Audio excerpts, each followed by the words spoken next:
ಬಾಲಿ ಬೆಳೆಯಬೇಕಾದ ಎಳೆಯರ ಬಾಯಿಗೆ ಬೀಳಬೇಕಾದ ತುಪ್ಪವನ್ನು ಅಗ್ನಿಗೆ ಹಾಕಿದ್ದೀರಿ. ಇದು ಯೋಚಿಸಿ ಮಾಡಿದ್ದೆ ಪ್ರಭು. ಅದು ಪಾಪ ಪರಿಹಾರಕ್ಕೆ.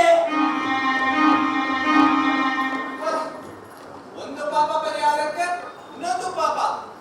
ತುಂಬಿದ ಬೊಚ್ಚು ಹೊಟ್ಟೆಗಳನ್ನು ಮತ್ತೆ ಮತ್ತೆ ತುಂಬಿಸಿದರೆ ಅದು ಪಾಪ ಪರಿಹಾರವೇ ಪ್ರಭು? ಅದು ನಿನಗೆ ಅರ್ಥವಾಗಲಿ ವಸ್ತು. ಯಾರ ಯಜ್ಞಾದಿಗಳನ್ನು ಲೋಕ ಕಲ್ಯಾಣಕ್ಕಾಗಿ ಮಾಡಬೇಕಾದ ಕಾರ್ಯಗಳು. ಯಾಗ ಯಜ್ಞಾದಿಗಳು ಇಲ್ಲದಿದ್ದಾಗಲೂ ಈ ನೆಲಕ್ಕೆ ಮಳೆ ಬಿದ್ದಿದೆ. ಭೂಮಿ ನಸುನಗೆ ಬೀರಿ ಜನರ ಬದುಕಿನ ಆದಿಯಲ್ಲಿ ಮಲ್ಲಿಗೆ ಹೂಚಲಿದೆ ಮಹಾರಾಜ. ದಾಯಾದಿಗಳ ರಾಜ್ಯದ ವ್ಯಾಜ್ಯದಲ್ಲಿ ನನ್ನ ಮಗ ಸತ್ತ. ನಿನ್ನ ಮೆರೆದಾಟಕ್ಕೆ ಅವನ ಪ್ರೀತಿಯ ಬಿಳಿ ಕುದುರೆ ನಿನ್ನ ಯಜ್ಞ ಪಶುವಾಯಿತು.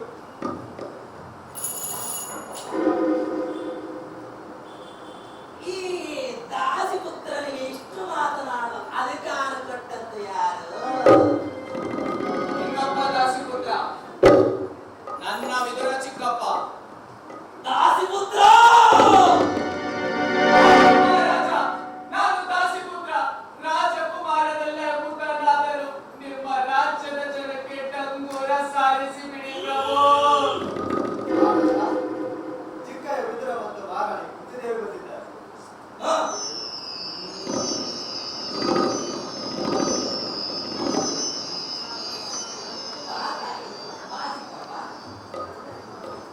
ನಿಮ್ಮ ಪ್ರೀತಿ ಯುಧಿಷ್ಠಿರ ನಿಮಗೆ ವಂದಿಸುತ್ತೇನೆ. ಅರಮನೆ ಬೇಸರವಾಯಿತೆಂದು ನೀನಂತೂ ಇದರ ಚಿಕ್ಕಪ್ಪನ ಹೊರಗೆ ನಡೆದೆ. ಚಿಕ್ಕಪ್ಪನಂತೂ ನನ್ನನ್ನು ಕಾಣಲೇ ಬರುವುದಿಲ್ಲ. ತಾಯಿಯಾದ ನನ್ನ ಮಾತನ್ನೇ ಕೇಳದಿದ್ದ ನೀನು ಮತ್ತು ನಿನ್ನ ತಮ್ಮಂದಿರು ಇನ್ನು ವಿದುರನ ಮಾತು ಎಲ್ಲಿ ಕೇಳುತ್ತೀರಿ? ಏನು ತಾಯಿ ನೀವು ಹೇಳೋದು? ನಿನ್ನ ಮಾತಿಗೆ ದ್ರುಪದ ರಾಜನ ಮಗಳನ್ನು ಕೃಷ್ಣೆಯನ್ನು ಹಂಚಿಕೊಳ್ಳಿ ಎಂದು ಅಕಸ್ಮಾತ್ತಾಗಿ ಹೇಳಿದ ನನ್ನ ಮಾತಿಗೆ ಶಿರಸ ವಹಿಸಿದ್ದರಲ್ಲಿ ನಿನ್ನ ಸ್ವಾರ್ಥ ಇರಲಿಲ್ಲವೇನು? ನನ್ನ ಮಾತು ಕೇಳಬೇಕಾದಲ್ಲಿ ಯುದ್ಧ ಮಾಡಬೇಡ ಎಂದು ಹೇಳಿದ ಮಾತಿಗೆ ಬೆಲೆಯಲ್ಲಿ ಕೊಟ್ಟೆ ನೀನು. ರಾಜರ್ಷಿಯವರ ಕಾರ್ಯ ಸುಸೂತ್ರವಾಗಿ ನಡೆಯುತ್ತಿದೆಯಲ್ಲ ತಾಯಿ. ಅದರ ಕುಂದುಕೊರತೆ ನಿವಾರಿಸಲು ಯೂತ್ಸನ್ನು ನೇಮಿಸಿದ್ದೇನಲ್ಲ. ತನ್ನ ಕಾರ್ಯವನ್ನು ಸರಿಯಾಗಿ ನಿರ್ವಹಿಸಲಿಕ್ಕೆ ಬರುತ್ತಿರುವ ಅಡ್ಡಿಗಳಿಂದ ತಲೆಮರೆಸುತ್ತಿದ್ದಾನೆ ಮಹಾರಾಜ. ಯುಯುತ್ಸುವನ್ನು ನಿನ್ನ ಮತ್ತು ನಿನ್ನ ಪ್ರಜೆಗಳ ಪಗಡೆಯಾಟದ ಕಾಯಿಯಾಗಿ ಉಪಯೋಗಿಸುತ್ತಿರುವೆ ಯುಧಿಷ್ಠಿರ. ಮಳೆ ಬಂದಿಲ್ಲ, ನದಿಯ ನೀರನ್ನು ಬಳಸೋಣವೆಂದರೆ ಕುರುಕ್ಷೇತ್ರ ಯುದ್ಧದಲ್ಲಿ ಸತ್ತ ಅರೆಸುಟ್ಟ ಹೆಣಗಳು ನದಿಯನ್ನು ಕಲುಷಿತಗೊಳಿಸಿದೆ. ಪ್ರಕೃತಿಯ ಕೋಪಕ್ಕೆ ನಾನು ಹೊಣೆಯ ಚಿಕ್ಕಪ್ಪ. ನೀವು ನನ್ನನ್ನು ಅಳೆಯುತ್ತೀರಿ. ಈ ದಾಸಪುತ್ರ ಯೂತ್ಸು ಸಹ ನನ್ನೊಳಗೆ ವಾದ ಮಾಡುತ್ತಾನೆ. ಯುಧಿಷ್ಠಿರ, ಧರ್ಮರಾಯನೆಂದು ಹೆಸರಾದ ನೀನು ಹೀಗೆ ಮಾತನಾಡುವುದು ನಿನಗೆ ಶೋಭೆ ತರುವುದಿಲ್ಲ. ಮನುಷ್ಯ ಉತ್ತಮನಾಗುವುದು ಸಂಸ್ಕಾರದಿಂದ. ಮಹಾರಾಣಿ, ಅಂತ ವಿಚಾರವನ್ನು ಗೊತ್ತಾಗಿದೆ. ಹೌದಲ್ಲ? ನಾನು ಈಗ ತಾನೇ ವಿದುರನೊಂದಿಗೆ ನಿಮ್ಮ ದೊಡ್ಡಪ್ಪನಾದ ಧೃತರಾಷ್ಟ್ರನ ಬಳಿ ಹೋಗಿದ್ದೆ. ನಾವು ಮುದುಕರಾಗಿದ್ದೇವೆ. ನಾವೆಲ್ಲರೂ ಇನ್ನು ವಾನಪ್ರಸ್ಥಕ್ಕೆ ತೆರಳುವ ನಿರ್ಧಾರ ಮಾಡಿದ್ದೇವೆ.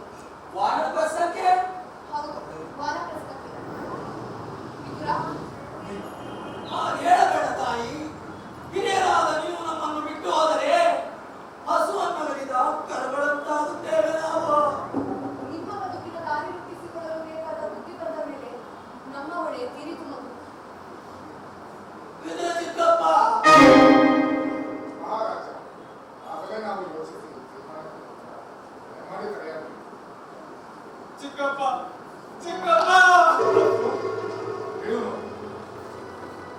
ಯುಧಿಷ್ಠಿರ, ನಾವು ಹೋದ ನಂತರ ಸೋಮದತ್ತ ಮತ್ತು ಯುಯುತ್ಸುವನ್ನು ಚೆನ್ನಾಗಿ ನೋಡಿಕೊಂಡು ಆಗಲಿ ತಾಯಿ.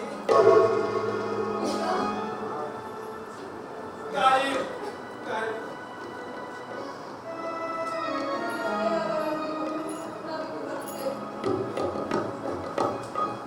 ಯುಯುತ್ಸು, ಹಿರಿಯರು ವಾನಪ್ರಸ್ಥಕ್ಕೆ ತೆರಳಲು ಸೋಮದತ್ತನಿಗೆ ರಥ ಸಿದ್ಧಪಡಿಸಲು ಹೇಳು. ಆಗಲಿ ಪ್ರಭು.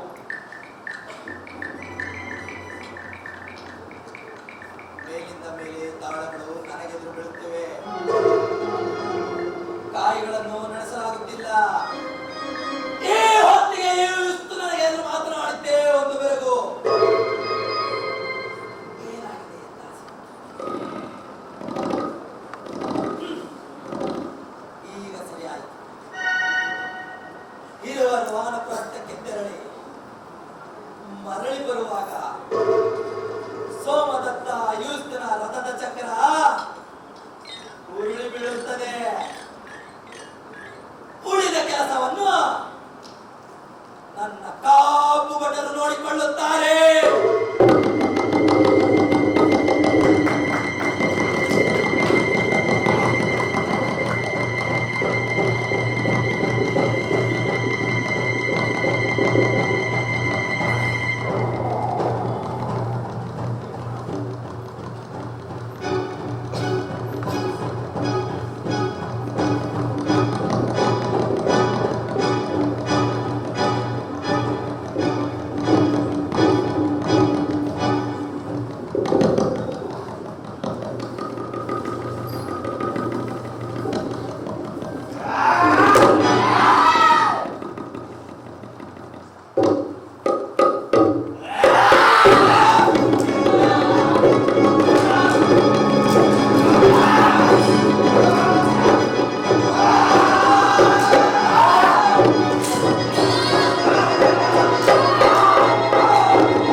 ಅಷ್ಟೇ ಇನ್ನು ಕಾಣುವೆ ಅಂತ ಹೋರಾಟವನ್ನು ಲಭ್ಯತೆ ಎಚ್ಚರವೇ ಅದು ಹೇಗೆ ಹೇಳುತ್ತೇನೆ.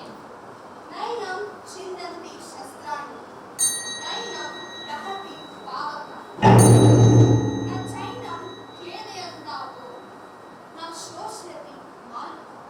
ಹಾಗೆಂದರೆ ಏನು ತಾಯಿ?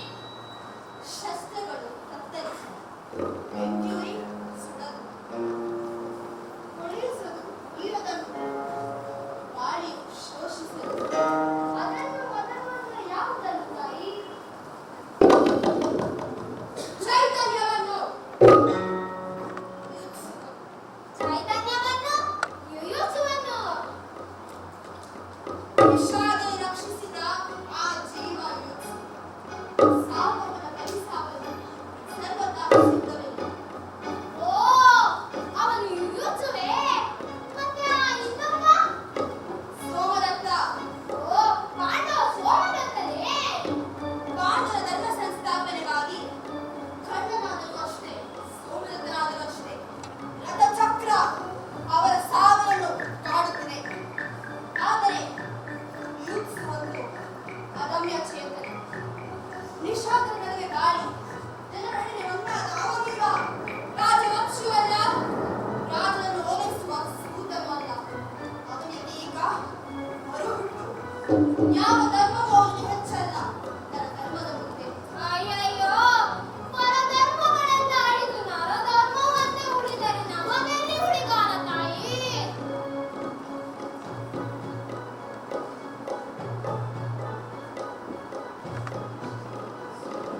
ನೀನು ಮಾನವರಂತೆ ದುರಾಸೆ ಪಡೆದು ಹೊಟ್ಟೆ ಬಾಕಂತೆ ನಿನಗೆ ನಿನ್ನ ಸಂಕುಲಕ್ಕೆ ಬೇಕಾದಷ್ಟು ಆಹಾರ ಬೇರೆ ಪ್ರಾಣಿಗಳ ಸಾವಿನಿಂದಲೂ ಅಥವಾ ನಿಸರ್ಗ ಪ್ರಕೋಪದ ಸ್ಥಿತಿಯೇ ಸಿಗುವುದು. ಅದಕ್ಕಾಗಿ ನಿನಗೆ ಆಸೆ ಪಡುವುದೆಲ್ಲ ಬೇಕಾಗುತ್ತದೆ. ಸರಿ ತಾಯಿ? ಅಂದ ಹಾಗೆ ಯುಯುತ್ಸು ಏನು ಮಾಡುತ್ತಿದ್ದಾನೆ ಈಗ ತಾಯಿ? ಸಮಯದ ಸಹಚರನಾಗಿ ಸಾಗಿ ಸವಿಸಿದನು ಸಂವತ್ಸರಗಳನ್ನು. ಬೆಳಗನ್ನೊಂದಿಗೆ ಈಗ ನೋಡಲು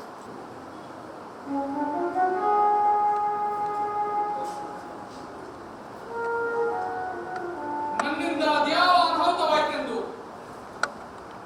ನನ್ನನ್ನು ಕೊಲ್ಲುವ ಪ್ರಯತ್ನ ನಡೆದಿತ್ತು. ಕುರುವಂಶದ ರಾಜ್ಯವೆನ್ನೂ ನಾನು ಕೇಳಲಿಲ್ಲ. ಬದುಕಬೇಕೆಂದಿರುವ ಪ್ರಜೆಗಳು ಅವರನ್ನು ಕೊಲ್ಲಬೇಡಿ ಎಂದಿದ್ದೆ ತಪ್ಪಾಯ್ತಾ? ಅದೇ ಈ ಹಗರಣಕ್ಕೆ ಮೂಲವಾಗಬೇಕೇ?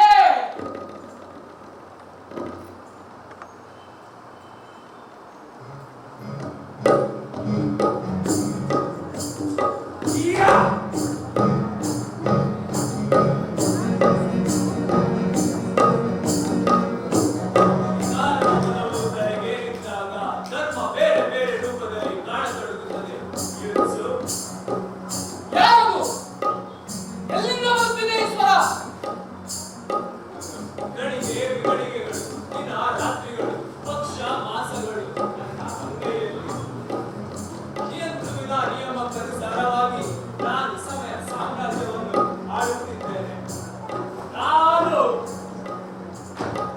ಕಾಲಪುರುಷ. ವಂದನೆಗಳು ಕಾಲಪುರುಷ. ನ್ಯಾಯಕ್ಕಾಗಿ ಬೇಡಿದ ನನ್ನನ್ನು ದಂಡನೆಗೆ ಒಳಪಡಿಸುವ ಅಗತ್ಯವೇನಾದರೂ ಇತ್ತು ಆ ಧರ್ಮರಾಯನಿಗೆ? ನ್ಯಾಯ ಬೇರೆ, ಧರ್ಮ ಬೇರೆ. ಧರ್ಮ ಇರುವಲ್ಲಿ ನ್ಯಾಯ ಇರಬೇಕಾಗಿಲ್ಲ. ಅಂದರೆ ತಿಳಿಯಲಿಲ್ಲ ನನಗೆ. ಪ್ರತಿಯೊಂದು ಜೀವವು ಮೇಲು ಕೀಳಿಲ್ಲದೆ ಬಾಳಬೇಕೆಂಬುದು ನ್ಯಾಯ. ಮೇಲು ಜಾತಿ, ಕೀಳು ಜಾತಿ, ಉತ್ತಮ ಅಧಮ ಎನ್ನುವುದು ಧರ್ಮ. ಧರ್ಮ ನೋಡುವವರ ದೃಷ್ಟಿ. ಧರ್ಮ ಅವರವರ ಪರಿಸ್ಥಿತಿಗೆ ಅನುಗುಣವಾಗಿ ಅವರವರ ಪರಿಸ್ಥಿತಿಗೆ ತಕ್ಕಾಗಿ ಬದಲಾಗುತ್ತಿರುತ್ತದೆ. ಆದರೆ ನ್ಯಾಯವೇ ಧರ್ಮವಾಗಬೇಕಾದದ್ದು ಸೂಕ್ತವಲ್ಲವೇ? ನಿನಗೆ ಅದು ಸರಿ. ಆದರೆ ಧರ್ಮವನ್ನು ತನ್ನ ಮೂಗಿನ ನೇರಕ್ಕೆ ನೋಡುವವನಿಗೆ ಧರ್ಮವೇ ಸ್ವಧರ್ಮವೇ ನ್ಯಾಯ. ಬೇರೆ ಎಲ್ಲವೂ ಅನ್ಯಾಯ. ಈ ಕಸೆಟ್ಟು ಬಿಡಿಸುವವರು ಯಾರು ಕಾಲಪುರುಷ? ನೀನು ನಿನ್ನ ಅನಂತ ಚೇತನ ಅನುಗಳಾಗಿ ಜನರಲ್ಲಿ ಲೀನವಾದಾಗ ಈ ಸಮಸ್ಯೆ ಪರಿಹಾರಗೊಳ್ಳಲು ತೊಡಗುತ್ತದೆ. ಆದರೆ ಇದಕ್ಕೆ ನೀನು ನದಿ ಮಧ್ಯದಲ್ಲಿ ಮುಳುಗುತ್ತಿರುವವನ ಜೀವ ಉಳಿಸಬೇಕೆಂದರೆ ದಡದಲ್ಲೇ ನಿಂತು ಬೆಚ್ಚಾಚಿದರೆ ಸಾಲದು. ಮುಳುಗುತ್ತಿರುವವನ ಎಡೆಗೆ ಈಜಬೇಕು, ಅದಕ್ಕೆ ಆತ್ಮಸ್ಥೈರ್ಯ ಬೇಕು. ಆದರೆ ಇವೆಲ್ಲವೂ ನನ್ನೊಬ್ಬನಿಂದ ಸಾಧ್ಯವಾ? 2 ಬಾರಿ ಸಾವನ್ನು ಹಿಂಬೆಟ್ಟಿಸಿ ಬದುಕಿ ಬಂದವರು ನೀನು. ಹೇಳು, ಎದ್ದೇಳು, ಗುರಿ ಮುಟ್ಟುವ ತನಕ ನಿಲ್ಲದಿರು. ಹೇಳು, ಎದ್ದೇಳು, ಗುರಿ ಮುಟ್ಟುವ ತನಕ ನಿಲ್ಲದಿರು.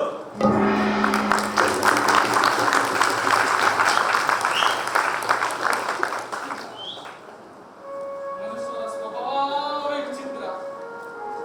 ಕಣ್ಣಿಗೆ ಕಾಣುವ ಕಟ್ಟು ವಾಸ್ತವವನ್ನು ನಂಬುವುದಿಲ್ಲ. ಅದೇ ಕಥೆಯನ್ನು ಕಟ್ಟಿ ಹೇಳಿದ ಸುಳ್ಳನ್ನು ನಿಜವೆಂದು ನಂಬುತ್ತಾರೆ. ಅದು ನಮ್ಮನೆಯವರು ನಂಬಿದರೆ ಇಷ್ಟವಿಲ್ಲ. ಆದರೆ ಉತ್ತೇಜನ? ಉತ್ತೇಜನ? ಅದು ಅವರ ತನಕ ಹರಿಯದ ಹಾಗೆ ನಾನು ತಡೆಯುತ್ತೇನೆ. ನನ್ನ ಹರೆಯದಲ್ಲಿ ಧರ್ಮ ಪಾಂಡವರದ್ದು ಕೌರವರದ್ದು ಎನ್ನುವ ಜಿಜ್ಞಾಸೆಯಲ್ಲೇ ಕಾಲಹರಣ ಮಾಡಿ ಎಲ್ಲದ ಕಡೆ ಹುಡುಕಿದರೆ ಅದು ಸಿಗುವುದಾದರೂ ಹೇಗೆ? ಹೌದು, ಧರ್ಮ 2 ಪಕ್ಷದಲ್ಲಿಯೂ ಇತ್ತು. ಜೂಜಾಡಿ ಹೆಂಡತಿಯನ್ನು ರಾಜ್ಯವನ್ನು ಕೊಣಕ್ಕಿಡುವ ಧರ್ಮ ಪಾಂಡವರದ್ದು. ಹೆಣ್ಣಿನ ಗೌರವವನ್ನು ತುಂಬಿದ ಸಭೆಯಲ್ಲಿ ಮಣ್ಣು ಪಾಲು ಮಾಡಿ ಅಟ್ಟಹಾಸ ಮಾಡುವ ಧರ್ಮ ಈ ಕೌರವರದು. ಉಪ್ಪಿನ ಋಣದ ನೆಪದಲ್ಲಿ ತುಂಬಿನ ಸಭೆಯಲ್ಲಿ ಮೂಕ ಪ್ರೇಕ್ಷಕರಾಗಿರಬೇಕಾದ ಧರ್ಮ ಅವರ ಹಿರಿಯರದು. ನನ್ನಿಂದ ಅರಿವು ಪಡೆದ ಈ ಜನರು ಭವಿಷ್ಯದ ಸುಂದರ ಕನಸಿಗಾಗಿ ದುಡಿಯಬೇಕು. ಸತ್ತ ನಿನ್ನೆಯ ಭೂತಕಾಲಕ್ಕಾಗಿ ಹುಟ್ಟಲಿರುವ ನಾಳೆಯ ಜೀವದ ಬಲಿಯಾಗದಂತೆ ಇಂದು ತಪ್ಪಿಸಬೇಕು. ಸೃಷ್ಟಿ, ನಿಸರ್ಗ ಎಲ್ಲವೂ ಈಗಿನವರ ಸ್ವತ್ತು ಅಷ್ಟೇ ಅಲ್ಲ, ನಾಳೆ ಹುಟ್ಟಲಿರುವ ಪ್ರಜೆಗಳದ್ದು ಸಹ ಎಂಬ ಸತ್ಯದ ಅರಿವನ್ನು ನಾನು ಮೂಡಿಸುತ್ತೇನೆ. ಅದೇ ಹಾದಿಯಲ್ಲಿ ನಡೆಯುತ್ತೇನೆ. ಈ ಎಲ್ಲಾ ಜನರನ್ನು ಕರೆದುಕೊಂಡು ಹಾದಿ ಮಾಡಿಕೊಂಡು ನಡೆಯುತ್ತೇನೆ. ಅಸತ್ಯದಿಂದ ಸತ್ಯದ ಕಡೆಗೆ, ಕತ್ತಲಿನಿಂದ ಬೆಳಕಿನ ಕಡೆಗೆ, ಮೃತ್ಯುವಿನಿಂದ ಅಮೃತತ್ವದ ಕಡೆಗೆ.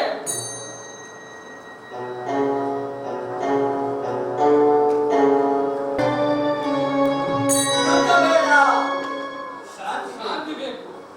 ಯುದ್ಧ ಬೇಡ, ಶಾಂತಿ ಬೇಕು. ಯುದ್ಧ ಬೇಡ, ಶಾಂತಿ ಬೇಕು. ಯುದ್ಧ ಬೇಡ,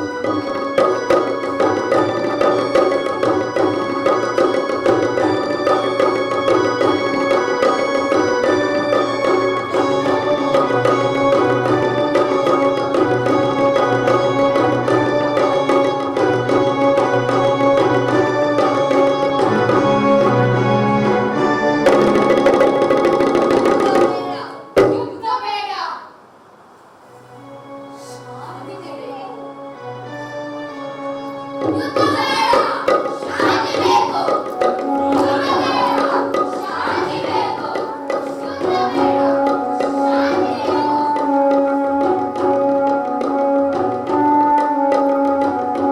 ಯುದ್ಧ ಬೇಡ, ಶಾಂತಿ ಬೇಕು.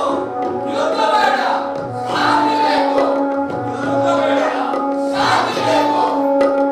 ಯುದ್ಧ ಬೇಡ, ಶಾಂತಿ ಬೇಕು. ಯುದ್ಧ ಬೇಡ.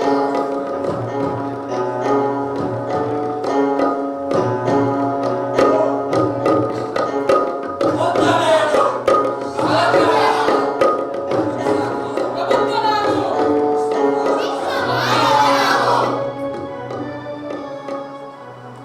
ಚಪ್ಪಾಳೆ!